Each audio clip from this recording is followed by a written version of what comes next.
Kasih karunia dan damai sejahtera Allah Bapa kita dan anaknya Tuhan Yesus Kristus menyertai saudara. Amin. Shalom saudaraku yang terkasih, di dalam nama Tuhan Yesus Kristus senang bisa menyapa saudara di tempat saudara berada hari ini dalam dimensi yang berbeda tetapi dalam dunia yang sama. Sebagai insan yang diciptakan untuk Tuhan, sebelum melakukan rangkaian aktivitas kita pada hari ini, marilah kita mengawalinya dengan mendengarkan firman Tuhan. Shalom, selamat pagi untuk kita semua. Firman Tuhan yang menjadi renungan di pagi hari ini tertulis di dalam Mazmur 111 ayat 10. Demikian firman Tuhan. Permulaan hikmat adalah takut akan Tuhan. Semua orang yang melakukannya berakal budi yang baik. Puji-pujian kepadanya tetap untuk selamanya. Demikian firman Tuhan. Shalom. Saudaraku yang terkasih, di dalam nama Tuhan Yesus Kristus, pernah seorang yang bernama Francis Bacon berkata bahwa knowledge is the power, bahwa sebenarnya pengetahuan itu adalah kekuatan. Dan ia pernah mengatakan suatu hal yang begitu tegas, barang siapa yang mempelajari filsafat setengah-setengah akan melahirkan ateisme baru. Dan ternyata ketika kita merenungkan apa yang disampaikan oleh nats firman Tuhan hari ini, ternyata pengetahuan itu adalah kerangka di mana kita tunduk kepada sumber pengertian itu. Dan dalam hal ini kita menyadari satu hal yang menuntun kita kepada kebenaran yang sesungguhnya adalah permulaan hikmat adalah takut akan Tuhan. Apakah saudara mengerti bahwasanya banyak orang yang merasa bahwa ia tahu karena ia adalah tahu? Padahal sebenarnya tidak demikian. Kita tahu karena kita memahaminya dan mengetahuinya dari yang bukan pemikiran kita sendiri. Sehingga ketika kita memikirkan dan melihat bahwasanya telah ada dasar untuk berpikir, maka hal itu membuat kita menjadi mengerti dan punya pengertian. Sehingga tidak ada yang perlu disombongkan dalam keberadaan kita ini. Bahwasanya apa yang kita katakan sekalipun ada yang telah mengatakannya. Sehingga ketika kita menyadari bahwa mengapa takut akan Tuhan adalah permulaan dari hikmat. Bahwasanya ketika kita mencintai Allah, tentu di bagian cinta itu ada rasa takut di dalamnya.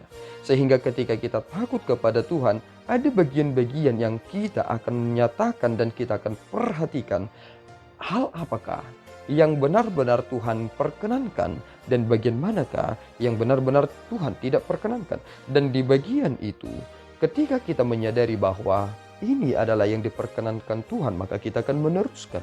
Tetapi ketika kita menyadari bahwa ini bukan sesuatu hal yang Tuhan inginkan, maka kita akan menyingkirkannya. Ketika kita berada pada posisi kita yang sesungguhnya, bukankah pengetahuan itu telah menuntun kita? Bahwasanya rasa takut itu telah membawa kita kepada pengertian-pengertian yang sangat penting. Tetapi bahayanya saat ini adalah ada orang yang merasa dirinya sudah tahu banyak hal, dan ketika ia mengetahui itu dan Tuhan perkenankan ia tahu itu, ternyata dia juga ingin melawan Tuhan. Bukankah itu tindakan yang sangat mengerikan? Bahwasanya jika kita telah menerima pengertian dan hikmat itu daripada Tuhan, maka puji-pujian kita akan panjatkan kepadanya untuk selama-lamanya. Nah sekarang yang perlu saudara pikirkan adalah ketika Tuhan menyatakan kebajikannya kepada saudara, maka saudara akan mengerti. Tetapi ketika Tuhan menutup pengetahuan itu, apakah yang bisa dilakukan oleh manusia? Kita tahu karena Tuhan itu penuh dengan kebajikan, dan kita melihat bahwasanya semua hal dapat menjadikan kita mengerti karena Tuhan telah menyediakan kerangka berpikirnya. Dan ternyata semua yang telah Tuhan ciptakan itu harus berujung kepada satu hal, yakni kemuliaan bagi Allah. Itu mengapa satu nats yang sangat penting ketika malaikat Gabriel bertemu dengan Maria, satu hal yang sangat penting dan tegas, kemuliaan bagi Allah dan damai bagi umat manusia. Bahwasanya jika kita sudah mengetahui apa yang Tuhan perkenankan untuk kita pahami, maka kita akan semakin takut kepada Tuhan dan akan semakin memuliakan Tuhan. Dan di sanalah hikmat itu tidak ada habis-habisnya.